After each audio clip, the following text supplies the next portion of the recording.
This is the situation now. Hundreds of machines have stopped working. There are no orders. All of them have stopped working. I am really going crazy. I went to college in vain. I studied for more than 10 years in vain. I have gained nothing except wasting my parents' hard-earned money and my youth. What can I do after going to school? What can I do after taking the doctoral exam and the postgraduate exam? I can't even find a job. I used to be like most people, thinking that studying hard would give me a good future. Now I have nothing, no money, and I am completely defeated. I really don't know where the future is. I am really going crazy. As the Sino-US trade war continues to heat up, China's foreign trade companies are facing unprecedented challenges. A large backlog of goods and a sharp drop in overseas orders have forced many companies to choose to stop work or shorten working hours after the May 1st holiday. Experts pointed out that if high tariffs are maintained for a long time, China may face large-scale corporate closures and bankruptcies, and then a wave of unemployment. The situation in first-tier cities like Guangzhou and Shenzhen is not optimistic. Let's talk about this topic today. If I tell you the real situation in Guangzhou, you may not believe it. Now, many central enterprises, state-owned enterprises, and public institutions, such as a certain group, have not been able to pay wages for half a year, and layoffs are also messy. Some people want to leave, but they are afraid that they can't find a job outside, and if they don't leave, they won't get paid. Those who are used to staying in the system can't adapt to the pace of private enterprises at all. Don't look at the shiny office buildings in Zhujiang Newtown. Many of them are empty or they are shared workstations. Starbucks and McDonald's are crowded with middle-aged people pretending to go to work, sitting with their computers for most of the day. We have been running a grocery store in Guangzhou for 7 years to support a family of 4. In 2025, we don't know how to make a living. We transferred our grocery store to a village in Baiyun district for 30,000 yuan 7 years ago. When we took over a few years ago, we really didn't expect such a small store to support a family. At that time, my husband was still working, and I took care of the store with my children. Although we don't have a mortgage or car loan, maintaining the annual rent of 80,000 yuan is the biggest problem we face. So the old man became more and more motivated and simply quit his job, guarding from 1 or 2 in the morning to 3 or 4 in the morning. Life is like this. It won't make people unable to survive, but it won't let people live too well. The blogger said that the current economy has changed dramatically compared to the past. The daily turnover used to be 5,000 or 6,000, but now it is only a bit more than 2,000. In order to maintain the annual rent of 80,000, their family tries to save as much as possible in life. The old man said that after doing business for so many years, he never thought that he would have to go out to work, and opening a store has become a sideline. Can ordinary people like us really make it in Guangzhou? I have been completely eliminated by society. This is my recent thought, because this is the 8th month of my unemployment. I was actively unemployed in the early stage, and now I'm passively unemployed. I have read the recruitment software to pieces and can't find a job anymore. I haven't made an appointment for an interview tomorrow. She said that now that the tariff war between China and the United States has started, some companies will be under great pressure, especially in Shenzhen, where foreign trade accounts for a large proportion, and many companies have some foreign trade business to a certain extent, so she thinks it will be more difficult to find a job in the future. This blogger lost her job, and she thought about everyone talking about low-cost entrepreneurship, so she wondered if she could set up a stall to sell some goods. She drove around the county to see if there was any place to set up a stall and happened to see an old man driving a tricycle to sell cold noodles. Later, the urban management came and said that stalls were not allowed there. The old man drove the tricycle in front, and the urban management chased behind. The blogger said, "That picture deeply stimulated me." 2 days later, I went to Yintai City, 5 kilometers away from my home, to see if there were any good jobs selling clothes or gold. I immediately left the food place on the first floor, and there were no people in the other places selling gold and clothes. Every shopping guide kept the same posture, standing at the door, looking into the distance, looking around. There was a phone number on the recruitment information, but I didn't make a call and returned to the car in despair. One day later, I wondered what I was going to do, so I drove to the vegetable market in our county and asked the management department of the vegetable market. I asked, "Uncle, how do you rent a stall in this vegetable market?" The uncle said, We don't have any seats now. They're all full. If you want to come and do it, we will have a tender in June, so you can come and have a look. With a curious attitude, I asked, "Uncle, how much does a stall here cost per year?" He said that the stall depends on the specific location. A better location ranges from hundreds of thousands to 200,000, and there are also 300,000, and a slightly remote location ranges from 40,000 to 60,000. I thought about it for a moment. This is not a low-cost startup. In my opinion, the vegetable market is something you can enter whenever you want, and you can pay a few hundred yuan in rent a month. I thought it was too simple. It's been half a year. Is my husband the only one still unemployed? We were both feeling low today. Just 2 days ago, it seemed like he was close to getting a job. Both the technical team and HR said yes. HR even added him on WeChat and sent the company profile. We thought he was in. Then HR told him to wait and prepared a report. But in the end, the leader vetoed it. 30岁失业23天，在家躺平。 I'm 30 years old, unemployed for 23 days, and I've been lying at home for 23 days. Once you experience not working, you really don't want to go back. But for someone like me who doesn't have a husband to support her, I still have to rely on my own labor to survive. Fortunately, I'm alone. As long as I'm full, no one else goes hungry, so it's easier to get by. It's not that I don't want to find a job, but I've been struggling with what to do, yet I haven't decided. I feel that in today's environment, nothing is easy to do. I want to make a change, but I'm overthinking. Working is stable, but I no longer want to be an office worker living day by day. That's why I've been staying at home for more than 10 days. It's really comforting to stay at home without working. I don't have to worry about food and drink, and I still have enough savings. But I can't rely on my parents at this age. Some time ago, my sister came up with an idea for me. Before I find a job I really like, I can try setting up a stall to sell breakfast and make sandwiches. If I can keep going, I could add soy milk and more. While doing this, I can think more about my direction. At least I'll be doing something, earning some money, and, most importantly, not constantly sinking into anxiety. 说出来可能挺丢人的。 It's embarrassing. I graduated 2 years ago, saved nothing, and fell tens of thousands into debt. I was scammed by an agent, fired after 3 days, and lost money to a pyramid scheme. At my lowest, I ate expired rice balls and hid from the store clerk. Now I'm too numb to even say the word miserable. Last month, my mom called asking how I was doing. I stared at the ceiling and lied, "I'm fine." The truth is, I've been unemployed for 9 months. The worst part? I don't even know what I want to do. I think about going home, but there's a voice in my head yelling, "Hold on! Prove yourself!" Yesterday, I didn't eat again. I lay there and cried, not from hunger, but from the hunger for hope. Many graduates are unemployed. No job, no hope. Expert. This silent fall is the most terrifying, like a virus spreading. Regarding whether there will be more factory closures in the future, David Huang believes that it is better to say that it is a collapse one after another, rather than a closure wave.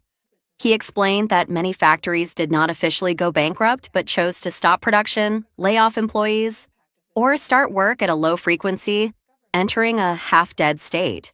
This phenomenon is often overlooked in official statistics because companies may still retain their registration and house numbers, but have already laid off a large number of employees or stopped working.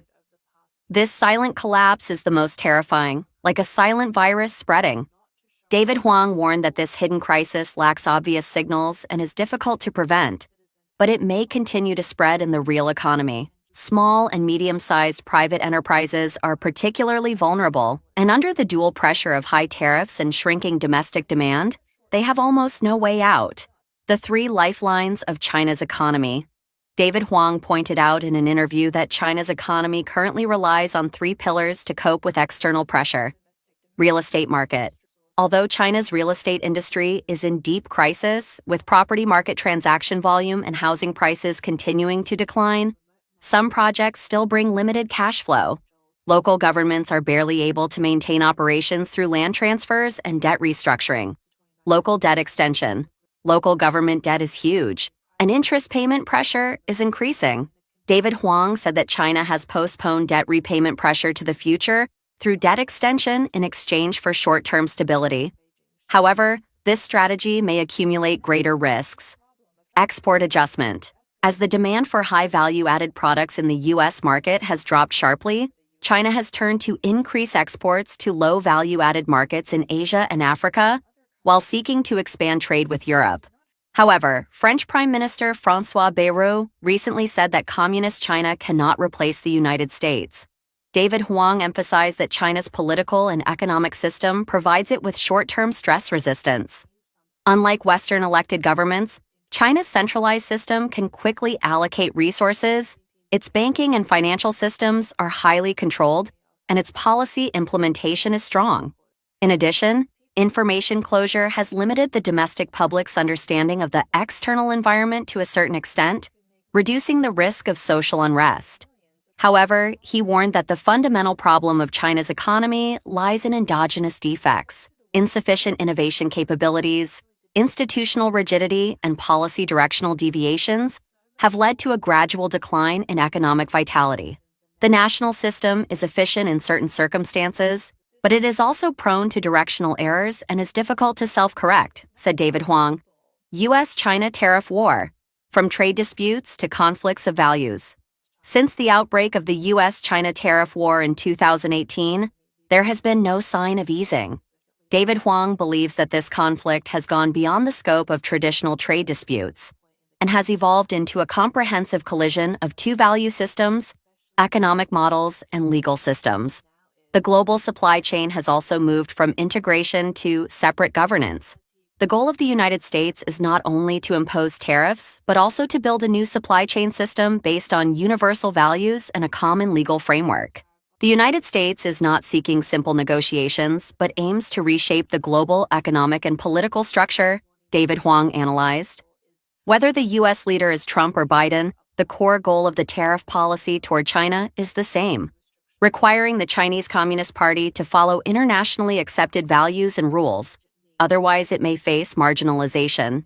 The only difference is that Biden tends to unite allies to exert pressure together, while Trump is more inclined to unilateralism and strongly demands that other countries take sides.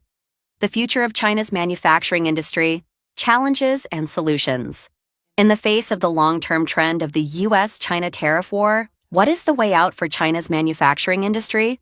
David Huang pointed out that small and medium-sized private enterprises need to accelerate transformation and explore opportunities in the domestic demand market or emerging markets. However, high tariffs, supply chain reconstruction, and global economic uncertainty make this transformation challenging. The suspension of production at Dongguan's large factories is just the tip of the iceberg. If they cannot respond effectively, more companies may face the dilemma of silent collapse. The continued escalation of the U.S.-China tariff war has brought unprecedented challenges to the Chinese economy. Faced with the multiple pressures of shrinking export markets, weak domestic demand, and the hollowing out of industries, China needs to find a balance between economic reform and political stability. However, as David Huang said, the inherent contradictions of the CCP system may make this transformation process full of uncertainty. In the future, whether the Chinese economy can successfully cope with the impact of the tariff war remains to be seen.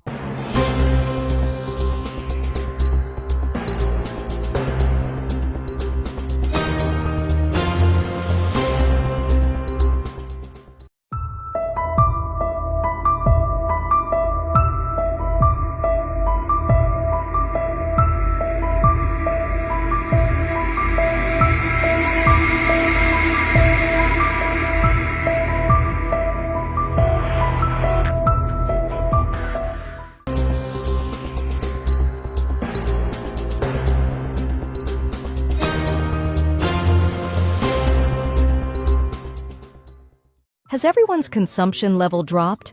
My wife and I have truly downgraded.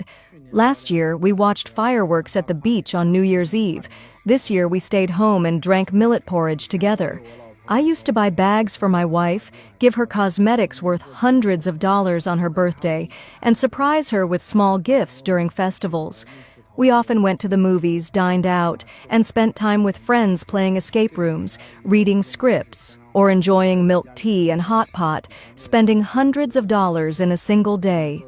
Over the past 2 years, our entertainment has moved online. I now watch TV at home when I have free time.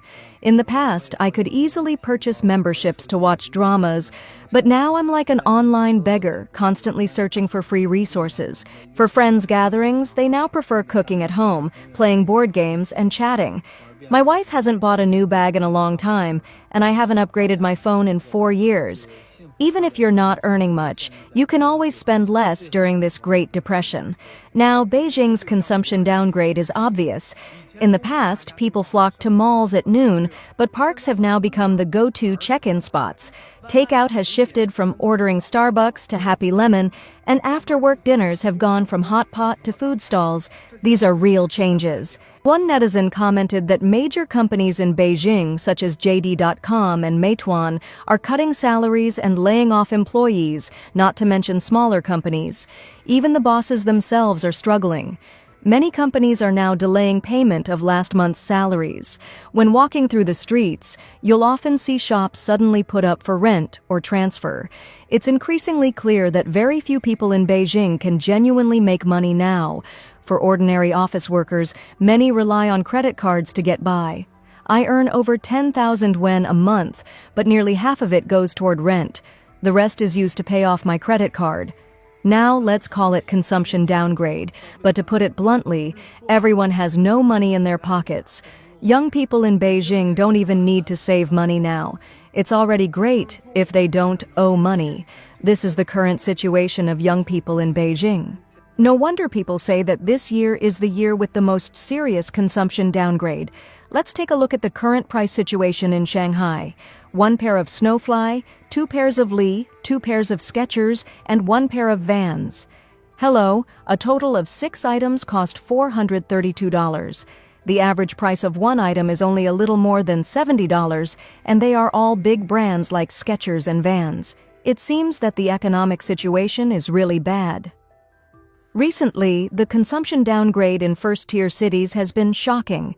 Whether in Beijing, Shanghai, Guangzhou, or Shenzhen, the once-booming consumption trend has gradually subsided, replaced by people tightening their belts and holding onto their wallets.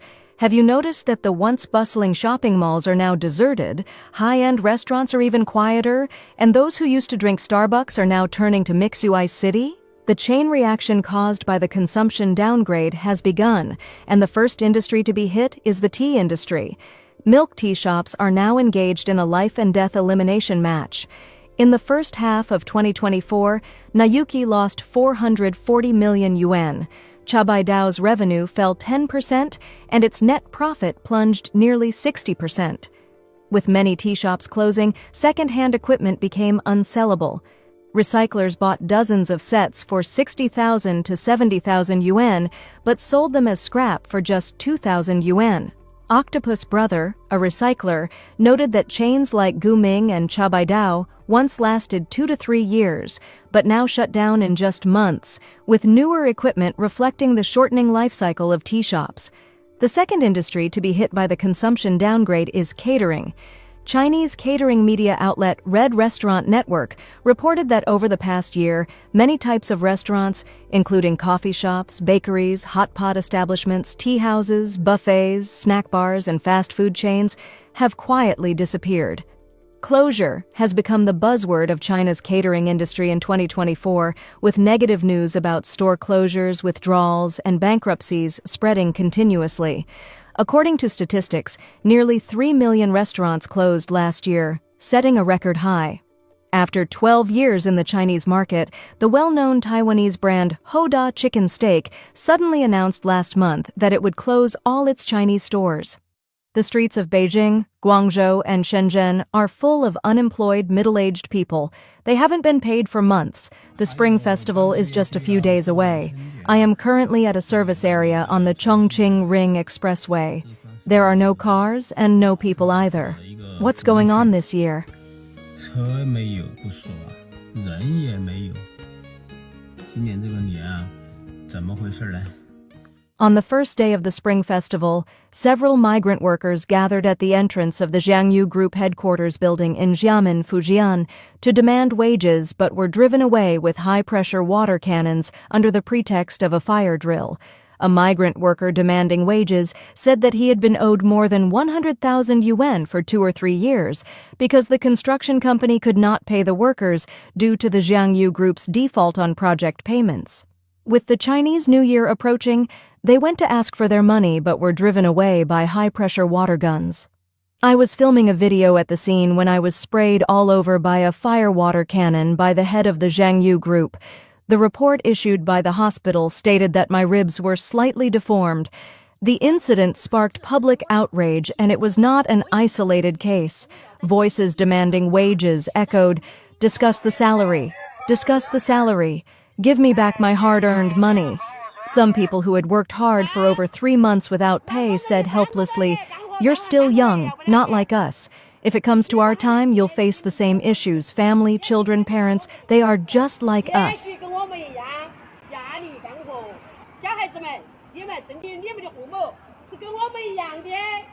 Some even slept at the gates of unpaid enterprises or in office buildings to demand their wages. Beyond the lowest-paid migrant workers, other workers are not faring much better. One person said, "These days, it feels like there's a huge stone pressing down on me. I feel dizzy. As soon as I hear the word unemployed, I panic." She shares a house in Beijing, where her monthly rent is nearly 4,000 yuan. She spends more than 2,000 on food, creating enormous pressure. "Every day I wake up, I need money. Without a source of income, I feel like an ant on a hot pan, anxious." She said that the streets of Beijing are now full of unemployed middle-aged people. In 2024, it can be said that almost all middle-aged people are struggling. On the streets of Beijing, whether it's Zhongguancun, Financial Street, or the 3 major international trade centers, there is an atmosphere of anxiety and fear. She described these emotions as though the faces of middle-aged men are etched with them. Cafes and libraries in Beijing, especially from Monday to Friday, are full of unemployed middle-aged people. She said she was born in the 1980s, and most of her classmates and friends are in Beijing. Nearly all of them have been unemployed for almost 2 years. Among middle-aged people aged 35 to 40, most have changed jobs at least twice in the past 2 years. About 60% of them can't find their original jobs after being laid off, so they have to settle for less. Some deliver express parcels just to get by. At the beginning of the year, many people asked her how to find a job. By the end of the year, everyone was asking, "The company said it will lay off employees. How can I get compensation?" Nowadays, layoffs and salary reductions are everywhere, and a sense of depression is pervasive. A person who shared information about Beijing's Golden Street mentioned, "This row of restaurants used to have long lines at night, but now several have closed." He also mentioned that an educational institution that had been operating for many years recently shut down, and the closure rate on the second floor of the mall is nearly 70%. The situation in Shenzhen is similar, with 3 out of 12 stores in a row closed.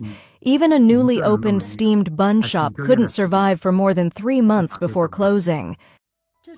A woman in Henan cried and complained that she couldn't withdraw the 800,000 yuan she had deposited in the bank.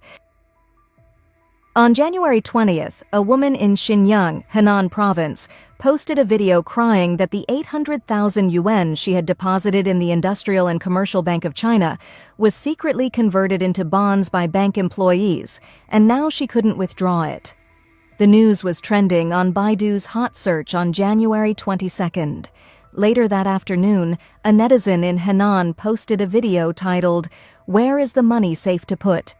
The video stated that the 800,000 yuan the woman deposited in a bank in Guangshan County, Xinyang, Henan, was converted into bonds, and now she couldn't withdraw the money. In the 13-second live video, a woman sat in the bank's business hall crying, "I want my money. The bank doesn't care now." It attracted many customers to watch. According to Huaxiang Daily Dafeng News on January 21st, the publisher of the video told the media, "My elder sister applied for it in 2022 and deposited 800,000 yuan in their bank, but there is no deposit certificate. We deposited a 1-year fixed deposit and the salesperson converted it into bonds. If there was a deposit certificate, it would be fine. Now the bank does not admit that the issue is with the employees." On the afternoon of the 21st, the bank staff said, "It depends on the type of product deposited. Some have deposit certificates, some do not. If there is no deposit certificate, the deposit is on the bank card." Dafeng News reported that both parties have reported the case to the police, and the county economic investigation team is investigating. Regarding the investigation's conclusion, the bank staff said, "This involves the customer's reasons, and we are not in a position to disclose further." As for whether it involves the bank, the staff said the conclusions of public security, procuratorial, and judicial organs should prevail. Regarding whether the bank handled the transaction without the customer's consent, and whether the bank could provide proof, the staff member replied after consulting, "For interviews, we need to contact our superior bank. This involves customer privacy, and the court has already made a decision. Our bank is not responsible." On January 21st, the bank staff said that the situation falls under customer privacy and it is not convenient to disclose the details. This incident occurred 2 years ago, and the lawsuit has already concluded. The customer cried in the bank to vent her emotions, and the bank is currently focused on calming her down. Similar incidents often happen in many banks across China, and this case has sparked attention and discussion among netizens. More than 600 people participated in the discussion on Tencent alone. Many netizens expressed confusion. If it's a fixed deposit, why can't it be withdrawn? Some netizens especially reminded everyone to always obtain a paper deposit certificate or confirm it on the account when making deposits, and not to easily trust verbal promises. Netizen 7 Uncles analyzed, "If there is a time deposit certificate, then no matter where the lawsuit is filed, the depositor will win. Without a time deposit certificate, it's hard to say. The time deposit certificate is the only proof, and no deposit certificate means it's not a time deposit. It's uncertain whether the depositor was greedy for high interest, or if the bank staff had other reasons." One netizen said, "So what should I do with the money in the end? If I can't withdraw it, I'll cry to death. Shouldn't the bank be responsible for this?" Yu Dezhushe suggested, "I have read a lot of news about this, so in recent years, I have insisted on depositing in time deposits and resolutely refused to make fixed deposits, no matter how many calls the bank people make or how many gifts they send. I will never make a fixed deposit. You want to collect eggs from others, but they are watching your chickens. See how that works? The person who wants to collect eggs ends up losing their chickens." Netizen Happiness Flowers said, "This is not limited to just one bank in Henan. Customers ask for fixed deposits, but the counter secretly buys financial products or something else. Many people without professional knowledge are fooled, and some don't even realize it and sign according to the counter's instructions. A relative of mine encountered this. Fortunately, the family asked where the deposit certificate was, and the relative said the bank told them there was no deposit certificate, which felt suspicious. They went to the bank to inquire in time and discovered the deposit was used to buy financial products. A few days ago, a man in Shandong withdrew 29,000 yuan in cash from Wudi Rural Commercial Bank on January 6th and was later harassed by the bank. Bank staff reportedly called the police to investigate his information gathering for the purpose of withdrawing the money. At the beginning of 2025, many Chinese banks lowered users' mobile banking transaction limits, with some reducing them to 2,000 yuan. This news sparked heated discussions among netizens. Dongguan Dahong Electric Products Co. Limited recently issued a notice to employees stating that, due to changes in the external economic environment, such as the increase in U.S. tariffs, the company has been notified by clients that all production orders have been suspended. customers will renegotiate prices after adjusting their own pricing structures. As a result, Dahong Electric's management has decided to suspend operations for 1 month starting April 11th. During the break, employees will receive basic wages in accordance with the labor law. Those who choose to resign will have their wages settled immediately. The report stated that under the immense pressure of high U.S.-China tariffs, bilateral trade is now in a de facto state of suspension. If the tariff war continues to worsen and both sides fail to return to the negotiating table soon, more disruptions, such as suspended air and sea routes and factory shutdowns, are expected to follow. Dongguan Dahong Electrical Appliances Korea Limited, established on March 30, 2007, is a manufacturer that integrates research and development, production, and sales of household appliances, with products exported mainly to Europe and the United States. Now, under the U.S.-China tariff war, it is being forced to suspend operations, reflecting the broader crisis facing many Chinese factories. Woman, is the clothing market in Guangzhou this year over before it even started, or did it never really begin? I've been in the garment processing industry in Guangzhou for nearly a decade, and this is the first time I've seen anything like this. I've got nothing to do during what should be the peak season for making money. Woman, did you see that? Such a large factory used to have several assembly lines. But this year, my God, only a few people are working. I really don't know what to do in Wenzhou anymore. Woman, we at Bao'erun opened a factory in Dongguan. It might go bankrupt any day now. You can check online. There's a shoe factory in Dongguan Gaobu called Yueyuan. It used to manufacture for brands like Adidas, Nike, and New Balance. That factory had 160,000 workers. Can you even imagine that? There's also a well-known electronics factory in Dongguan called Aigao that has gone bankrupt. And there's a leader in the women's handbag industry called Litai Group. Now all these big factories are either relocating or going bankrupt. The overall business environment is just too bad right now.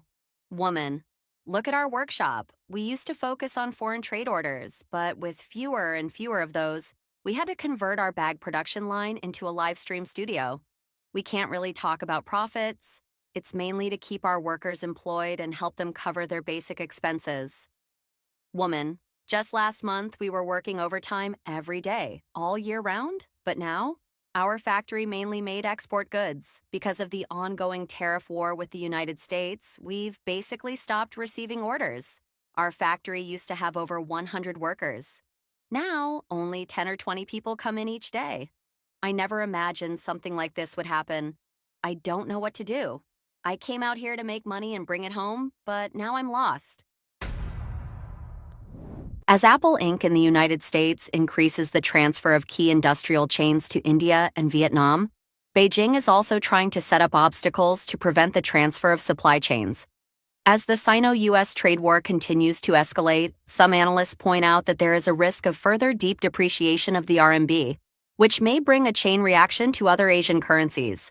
Recently, water, electricity, gas, and other prices have increased in many places in China, but at the same time, the prices of household appliances have fallen. What is the reason?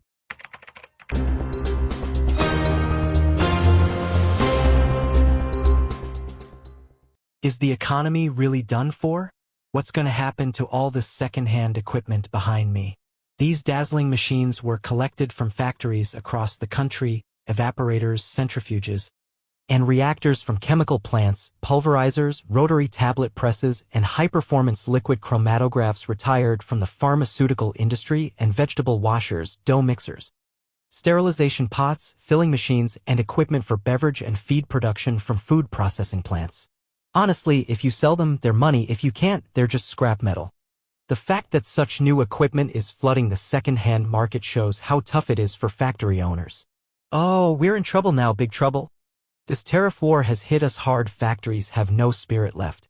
Look, so much inventory is piled up here, completely stalled. We can't sell to the US nor to other countries.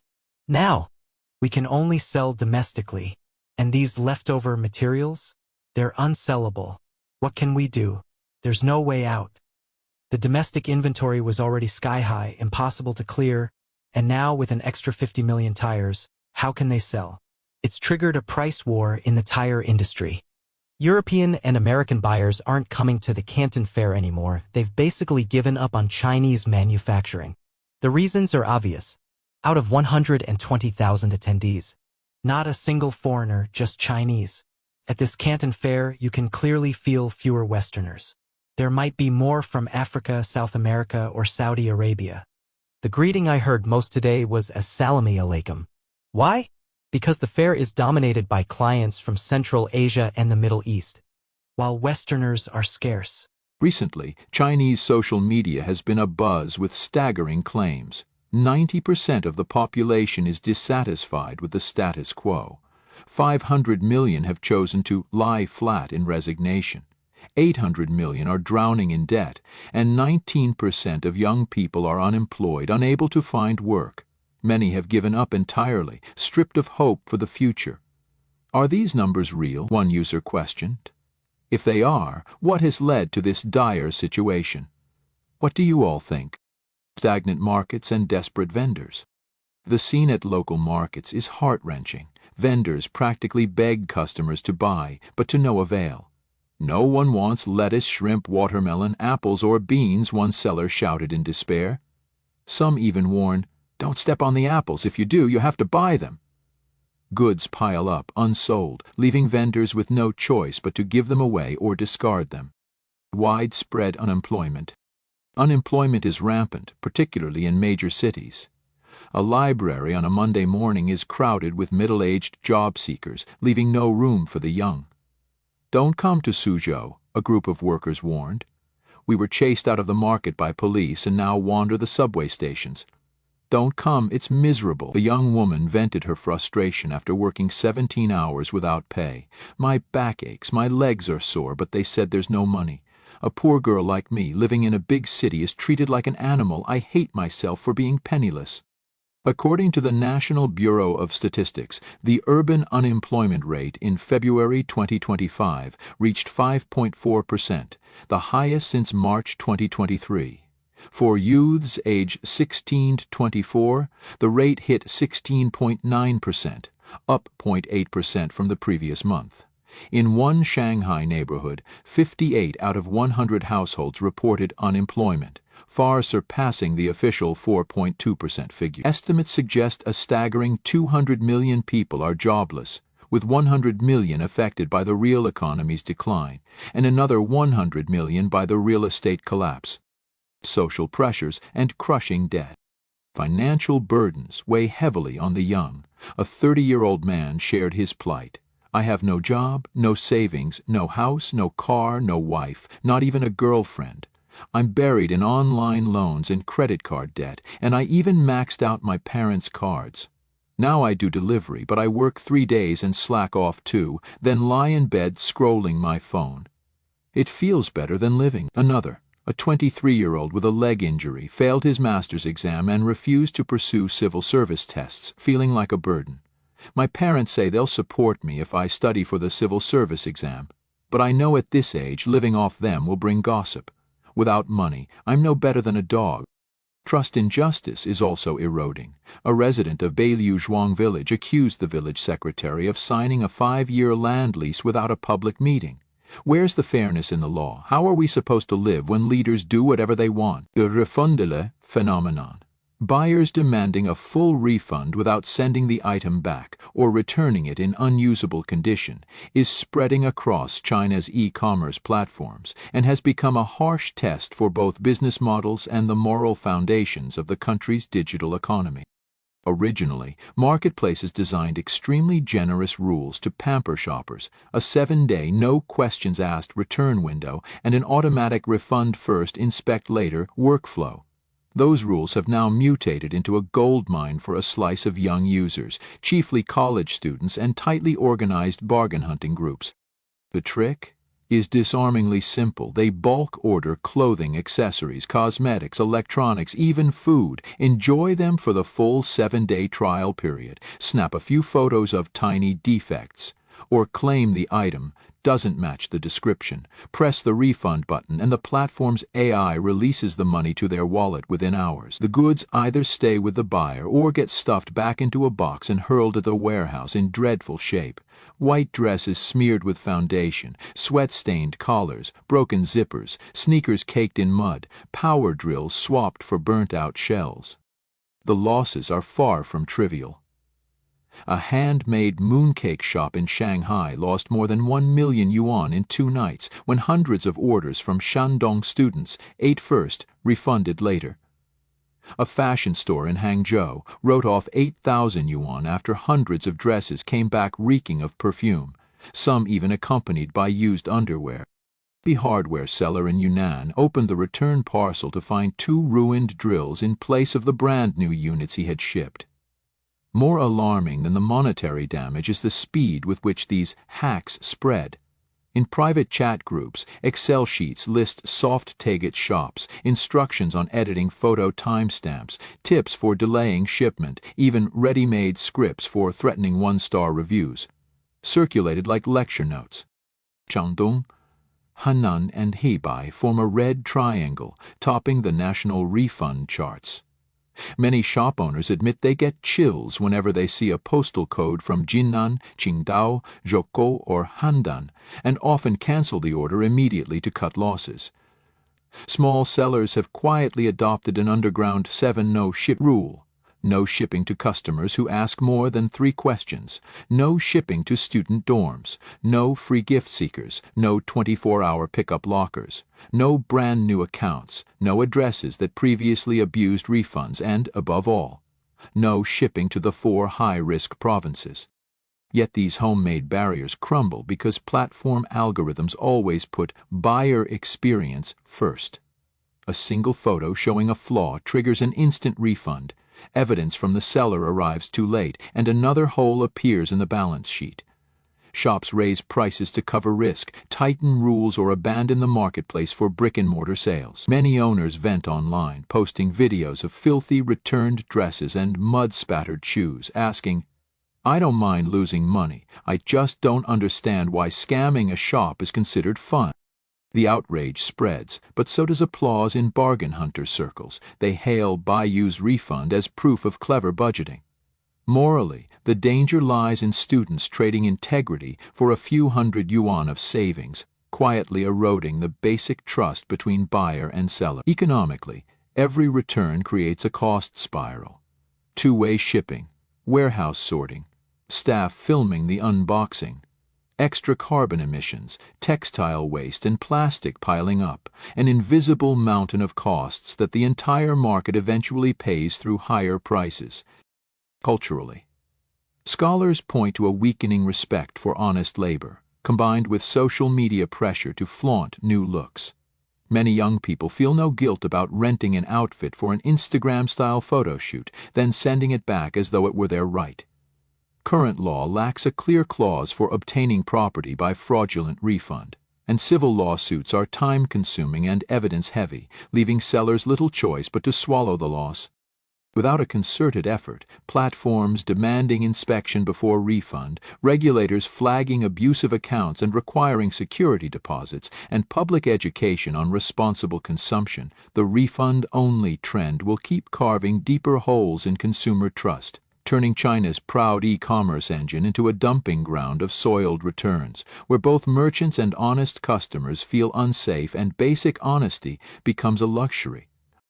Shopkeepers are already struggling on both financial and emotional fronts. The mooncake vendor who lost 1 million yuan, the Hangzhou boutique flooded with perfume-soaked dresses, the hardware dealer left with empty cash drawers. All speak of endless refund notifications, sleepless nights, and the shock of opening parcels full of dirty goods. Many have installed extra cameras, hired staff just to film every packing step, or published blacklists of suspicious accounts. Yet the platform's instant refund button undercuts them at every turn. When their appeals go unheard, sellers take to social media, exposing filthy returns and naming fraudulent customers. Viral videos split public opinion. Some decry the moral slide, others excuse the behavior by blaming poor product quality.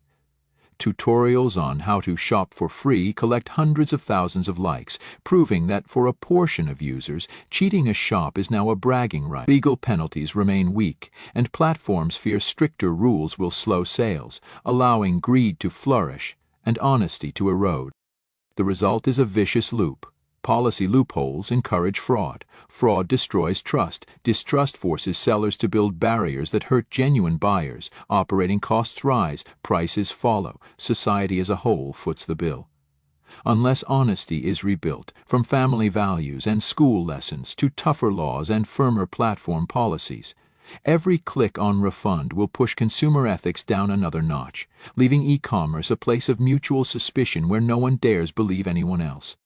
The street stalls surge, a nightly portrait of China's faltering economy. As dusk settles, the avenues of Shanghai, Guangzhou, and Chongqing morph into unruly bazaars. Hundreds of tricycles, oil-stained tarps, and mobile stoves jostle beneath neon lights, belching black smoke against the facades of glossy high-rises. The scene repeats nightly, everywhere, and ever denser. Ordinary Chinese citizens, bruised by economic decline, are being pushed onto the pavement to hawk skewers and snail noodles just to cover rent, tuition, and high-interest consumer loans. Yet while Beijing keeps proclaiming job stability and a 5% growth target, the reality of unemployment is knocking on every door. Factory shifts are cut, small eateries close under soaring rents, and the service sector, once the final safety raft, shrinks as purchasing power evaporates. In response, local governments have chosen to turn a blind eye to the street vendor explosion, treating it as a social pressure valve. They actively praise this pavement economy, yet issue no hygiene codes, provide no waste section infrastructure, and offer no food safety guarantees.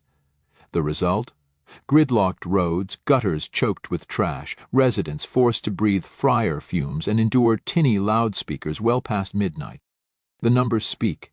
In Shanghai alone, more than 3,000 brick-and-mortar eateries went bankrupt in the first quarter of 2025, while new street stalls multiplied almost twofold.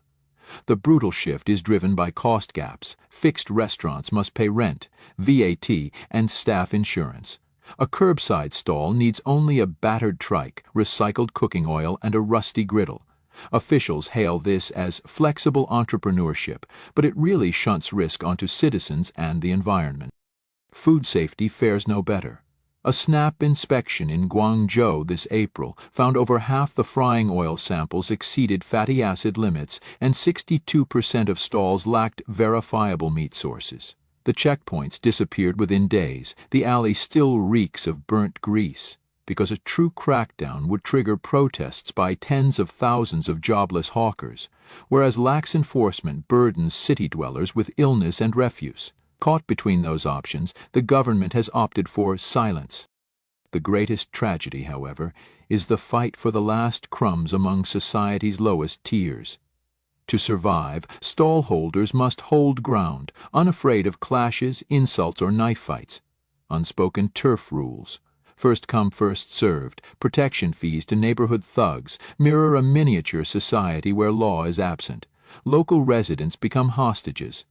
Mornings greet them with trash, oil slicks, and flies. Evenings force them to weave through pop-up grills occupying traffic lanes. Complaints flood hotlines, but the routine response is long-term solutions are under study.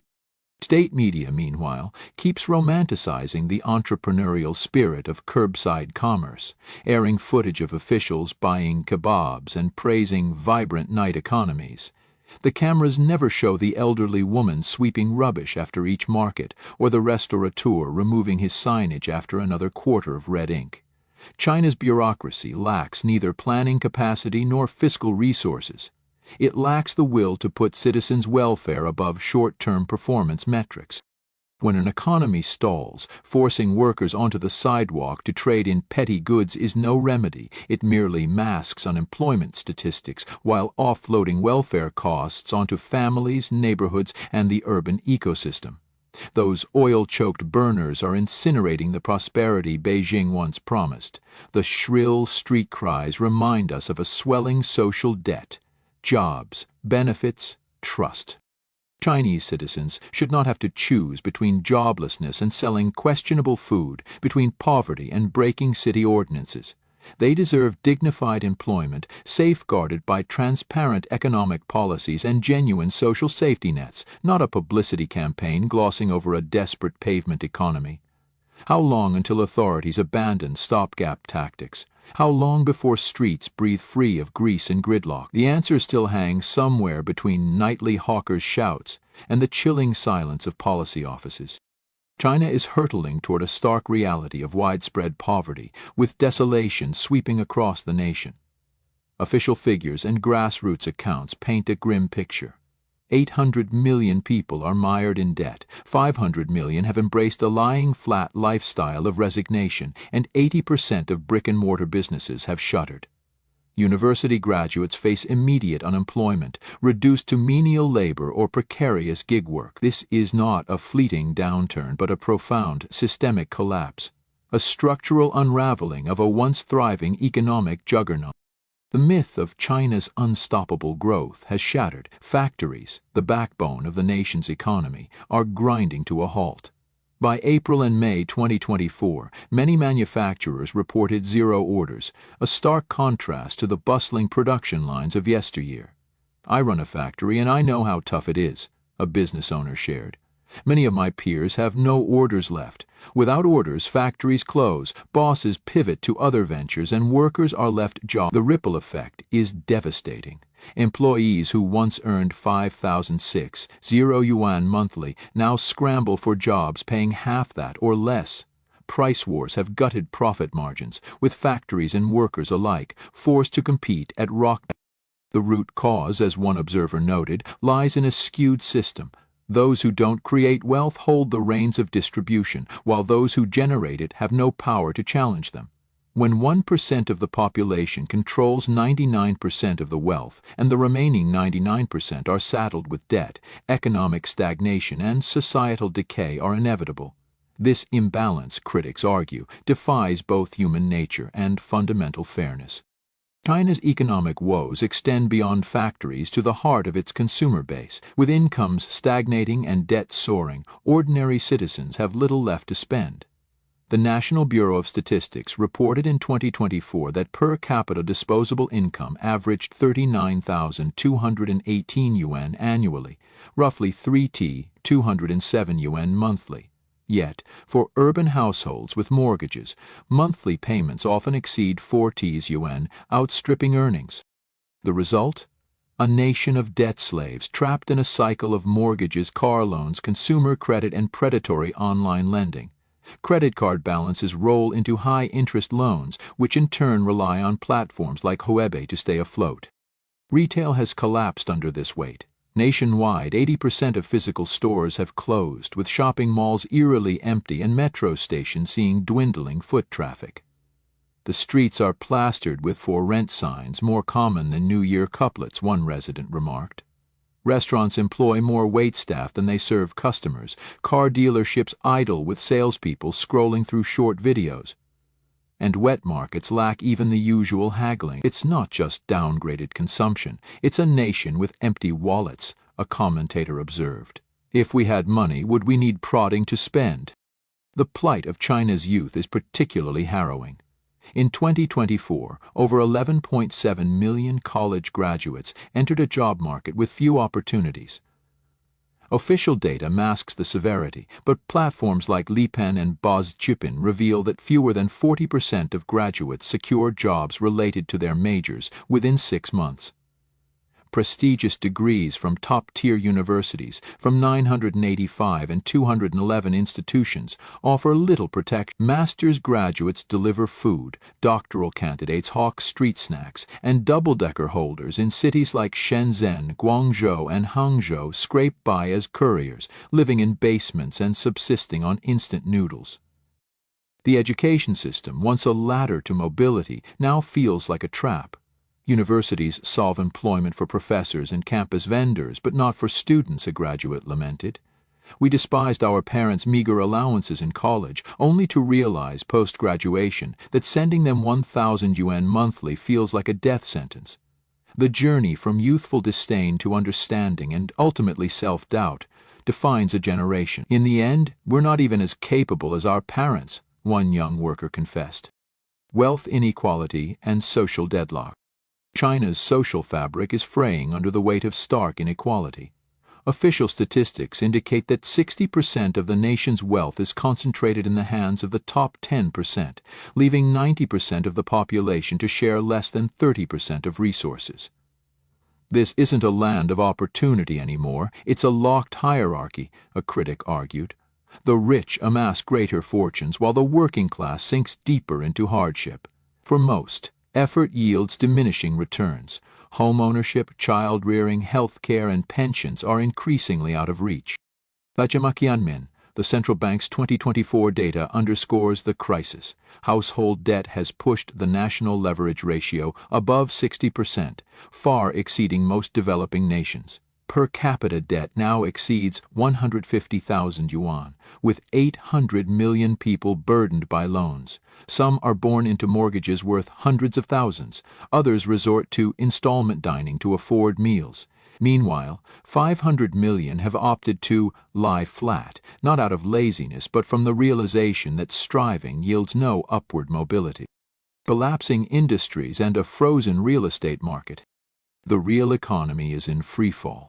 According to 2024 business registration data, over 6 million market entities, 80% of them small businesses and sole proprietorships, closed in the first half of the year alone. Clothing stores, bubble tea shops, restaurants, and barber shops have vanished en masse. It's not e-commerce killing them, an analyst clarified. It's the lack of spending. People have no money and no confidence.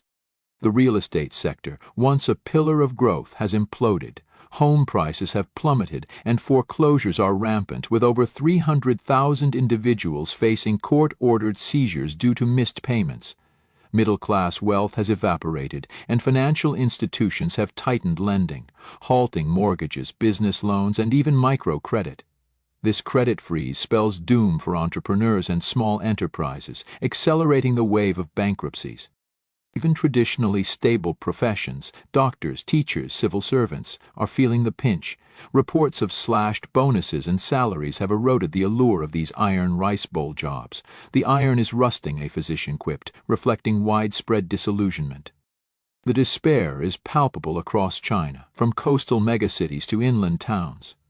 Wuhan's 2025 building materials market, once bustling, now stands deserted, with tile shops and other vendors reporting no sales for weeks. Even newlyweds and homebuyers aren't spending, a shopkeeper noted. Are young people really this carefree, or is something deeper at play? Hospitals remain the only crowded places, a grim testament to the nation's priorities. Everyday costs have skyrocketed, further squeezing the populace. A bowl of spicy noodles costs 50 yuan, a few pastries run into the dozens, and a trip to the grocery store for basics like shampoo and detergent easily hits 200-300 yuan. I haven't bought clothes in years, a resident admitted. A simple t-shirt costs 100-200 yuan, but my 20 yuan one works just fine. Raising a child is even more daunting, with costs so prohibitive that even rumored subsidies for second or third children, up to 100 yuan, fail to incentivize families. China's rapid descent into poverty is not hyperbole but a lived reality. From a manufacturing powerhouse and export titan, the nation has morphed into a landscape of unemployment, disengagement, and impoverishment. The government's calls to boost consumption ring hollow when citizens lack the means to earn. We don't need motivational speeches, we need money, a worker declared. Yet systemic issues, wealth concentration, resource misallocation, and a rigid class structure show no signs of abating. As factories fall silent, storefronts darken, and dreams fade, China stands at a crossroads. This is not merely an economic downturn but a profound societal reckoning, one that threatens to redefine the nation for decades to come. For now, the prevailing sentiment is one of quiet resignation as a once vibrant nation grapples with an uncertain future.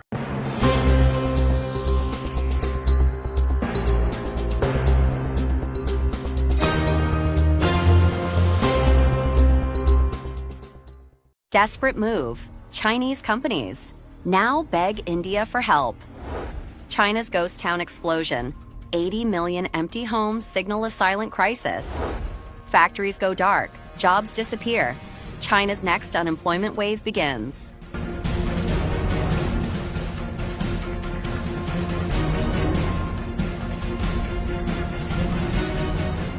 Desperate move. Chinese companies now beg India for help.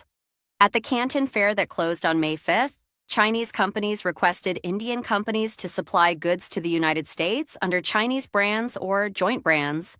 And some American customers may negotiate directly with India. The Indian government negotiated a trade agreement with the Trump administration. Vice President J.D. Vance promoted cooperation during his visit to India and planned to reach an agreement before the fall to reduce tariff pressure. Bloomberg reported that high U.S. tariffs have hit Chinese companies hard, forcing Chinese companies to seek help from Indian exporters and entrust them to complete U.S. customer orders on their behalf to save the market in the trade war. Ajay Sahai, Director General of the Federation of Indian Export Organizations, revealed that many Chinese companies have pleaded with Indian companies to supply hand tools, electronic products, and household appliances to American customers. Indian companies need to pay commissions to Chinese companies, and the amount is negotiated by buyers and suppliers.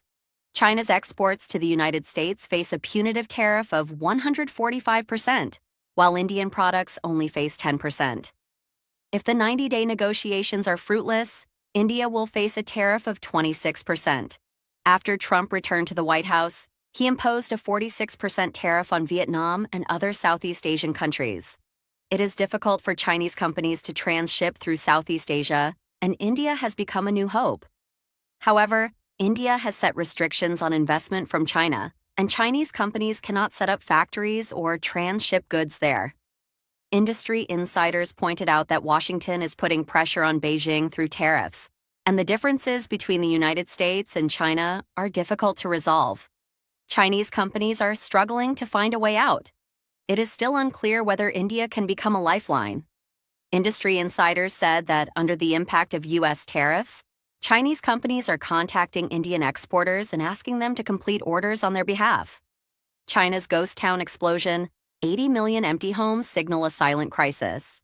In recent years, China's real estate market has plunged into deep recession. Foreign media revealed that as millions of homes sit abandoned, tens of thousands of ghost towns have mushroomed nationwide, exposing the crumbling foundation of China's property sector. It is estimated that between 65 million and 80 million houses across China stand vacant, posing not only a critical threat to the real estate market, but also shaking the very core of China's economic and social structure. The so-called ghost town refers to residential areas built yet left deserted for years due to a lack of occupants.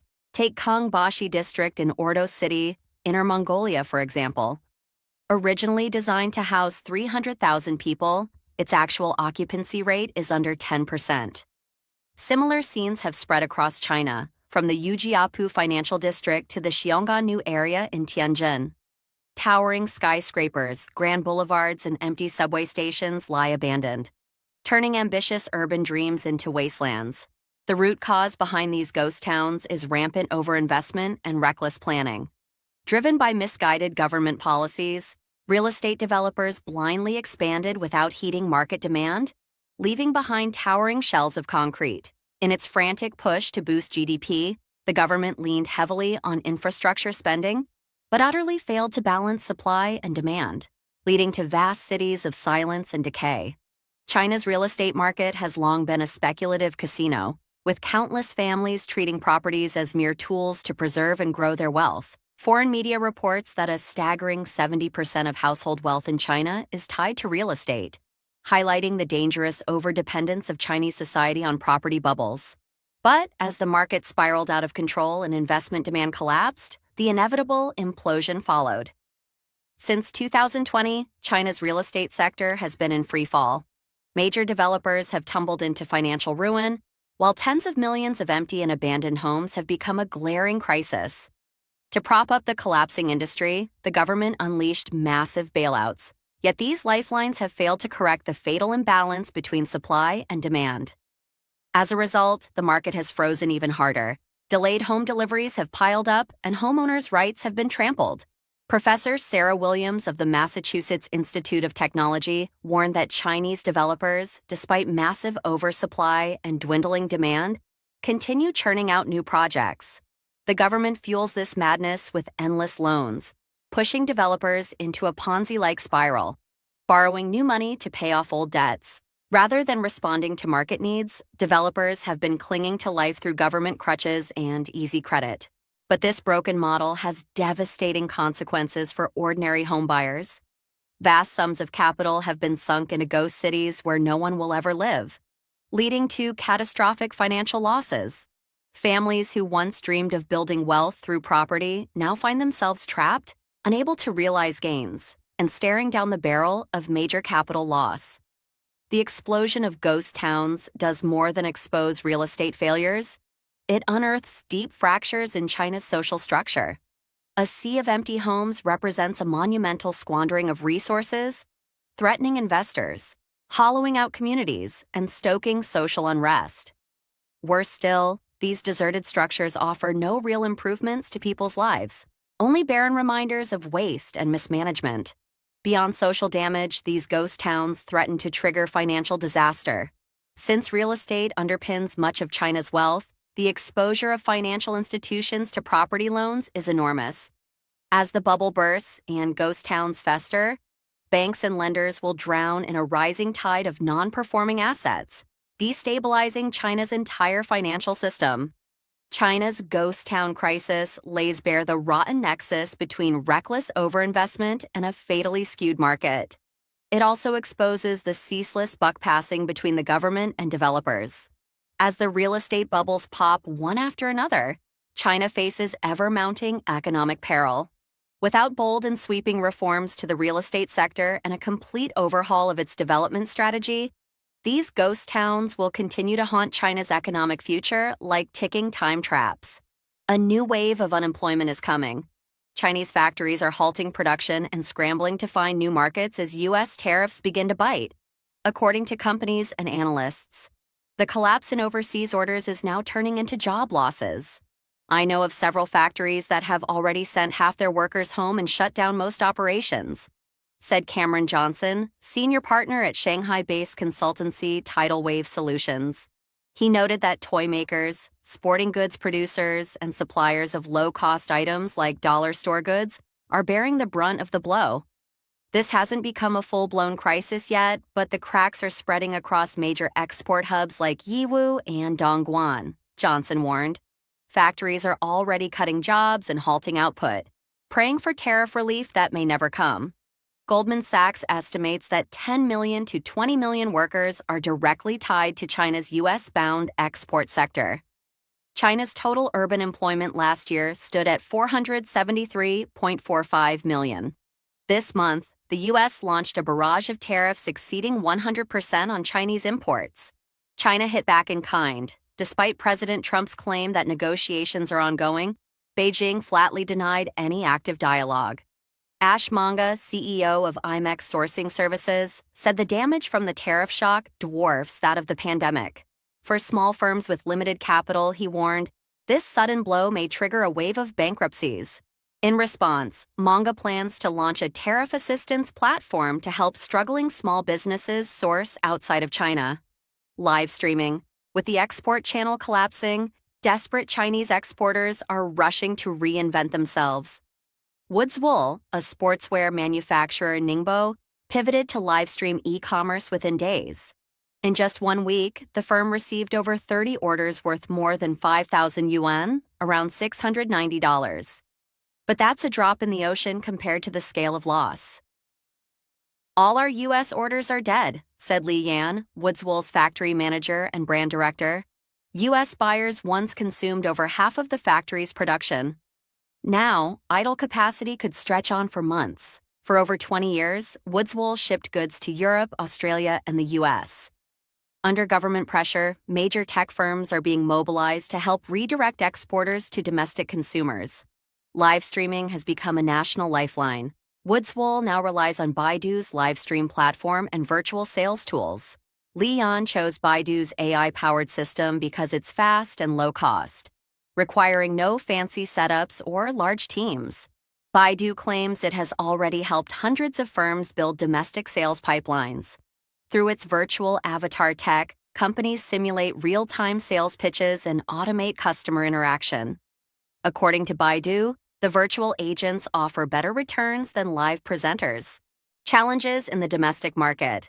JD.com was among the first to unveil a rescue initiative, pledging 200 billion yuan, $27.22 billion, to buy excess Chinese exports and sell them locally. Meituan too joined the push, though without disclosing its investment. But that $27.22 billion covers just 5% of China's total 2023 exports to the U.S., $524.66 billion. Some companies told us their entire business model collapsed under the 125% tariff, said Michael Hart, president of the American Chamber of Commerce in China. He added that domestic competition has already become cutthroat. Hart expects most U.S.-China tariffs to remain for the foreseeable future, with only narrow exemptions ahead. That's clearly where things are heading now. Yet, goods built for suburban American consumers often fall flat in Chinese urban markets. Some manufacturers are now pleading their case directly to shoppers on Chinese platforms like Xiaohongshu and Douyin. But Ashley Duderanok, founder of marketing firm Chozan, said the domestic audience is already showing signs of fatigue.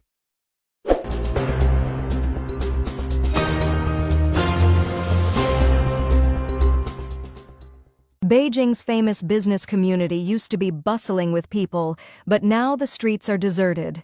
I love Beijing. What's going on recently? Brothers, this is a night market. Why is the night market, which was once bustling, so deserted? There is no business at the stalls, and there is no business in the shops. Why is it so deserted?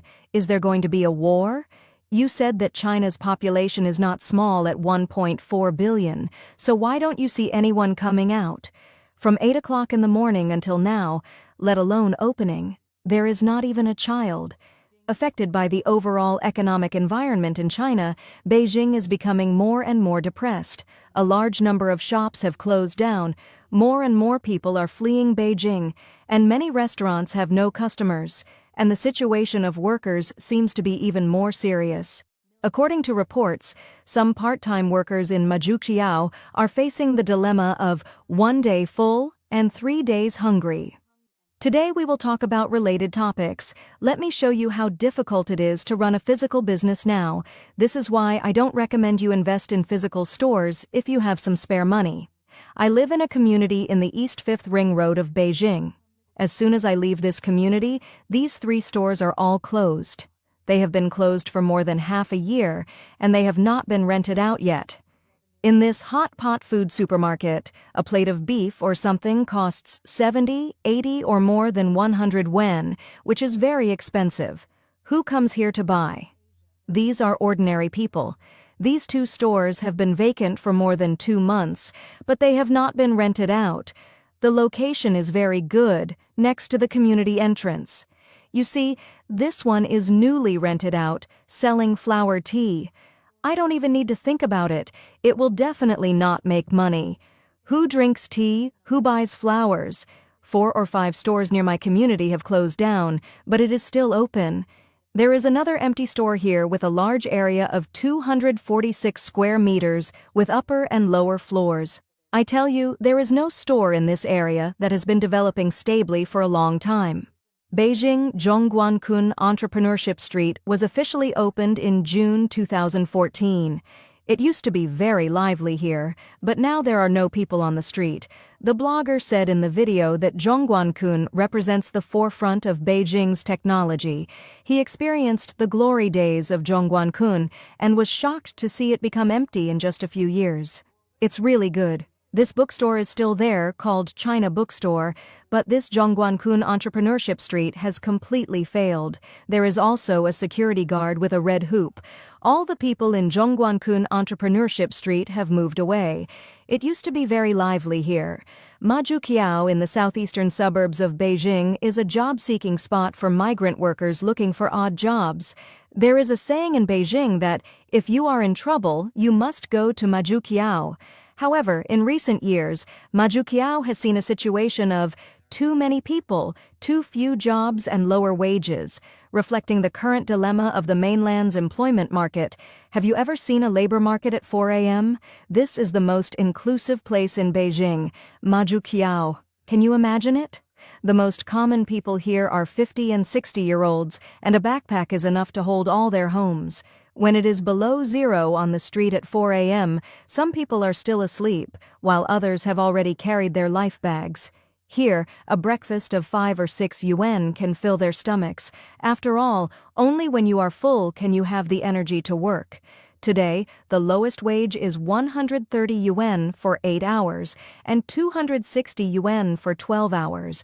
You can do express delivery sorting, mud removal, and brick moving as long as you have the strength. Whenever a boss says he wants to recruit workers, they will quickly surround him, because in the world of Majukiao, not being active means no food to eat, and only by working hard can you win more opportunities. As long as you are selected, it means you have a way to live today. I saw someone on the internet saying that Beijing is good but too tiring. Some people come with dreams and can only leave crying in the end. It is difficult for people who do odd jobs in Beijing to find jobs, and it is also difficult for college graduates to find jobs. Blogger Guo Guo said that there are 3 college students in her family, all of whom are unemployed. There are 3 college students in my family who are all unemployed. I'm looking for a job in Tianjin, my sister is looking for a job in Zhengzhou, and my brother is looking for a job in our hometown. I worked in Beijing for 5 years before moving to Tianjin. I came to Tianjin My for the sister worked in postgraduate Beijing entrance for 3 examination years last before, year, and has I now started gone to looking for a Zhengzhou job to in look for a February job this year, but I haven't She has found been one looking yet. for 2.5 months but hasn't found one. My brother worked in Hangzhou for 2 years before and now can't find a job in Zhengzhou. He has been looking for a job all over the country but still can't find a suitable one. So how did the national unemployment rate of 5% come about? It's because almost everyone in our family is unemployed. I don't really understand where the 5% unemployment rate comes from. I feel like there are unemployed people everywhere around me. I left the workplace for 2 years and returned to Beijing this year to job hunt. Despite having 5 years of experience, I've had very few interviews. One company I negotiated salary with later said they stopped recruiting due to budget cuts, after 3 rounds of interviews and a month of waiting. Another company also halted recruitment during the 3rd round.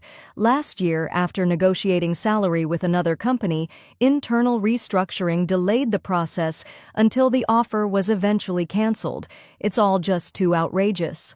Blogger Liu Xiaoyang and her husband are also migrant workers in Beijing. At the end of 2023, they spent all their savings, paid a down payment of more than 1.8 million yuan, and borrowed 2.8 million yuan from the bank to buy a house within the 5th Ring Road in Beijing. However, a year after they bought the house, she was laid off by the company and left the company where she had worked for 8 years. Their lives suddenly fell into trouble. The sudden change caught me off guard. With our current situation, my husband's salary alone is not enough to support our monthly mortgage of 20,000 yuan and family expenses. All our savings from the past few years have been used to pay the down payment. Now I have no job and the balance in my wallet won't last long. This kind of thing happened to me, and I deeply realized how important cash flow is to a company and a family. If a company has no cash flow and encounters a crisis, the final outcome is bankruptcy. If a family has no savings, once something happens, it will be a mess. These past 2 days, I have been thinking about how to work in the future. At the age of 35, should I choose to start my own business or continue to look for a job? If I start a business, it is impossible to have income in the short term, and it also requires capital investment, and the risk is very high. With our current family situation, we can no longer afford any risks, and I don't have a particularly good entrepreneurial idea. Obviously, starting a business is not realistic. Looking for a job, a 35-year-old mother of 2 has no competitiveness in the workplace. Many people are eyeing jobs that pay just a few thousand yuan, and the salary is not enough for our expenses. I didn't expect that being unemployed in middle age would be so embarrassing. Dai, a migrant worker in Beijing, has been unemployed for almost 3 months and has not found a job. She went to an interview that day. The interview location could be reached in 1 hour, and there was no need to change buses. The commuting distance was really good, so I was looking forward to this interview. I communicated well with the other party on the recruitment software. Their online store sells maternal and infant products, which I am also very interested in. When I arrived at the interview location, the person in charge of the e-commerce department interviewed me first, and we had a very pleasant chat. After chatting for more than 20 minutes, he said that he needed the person in charge of another department to come for an interview. The person in charge was a serious-looking man, and his questions were quite professional. However, after he asked how old my baby was, he did not ask any further questions, which made me feel a little uncomfortable.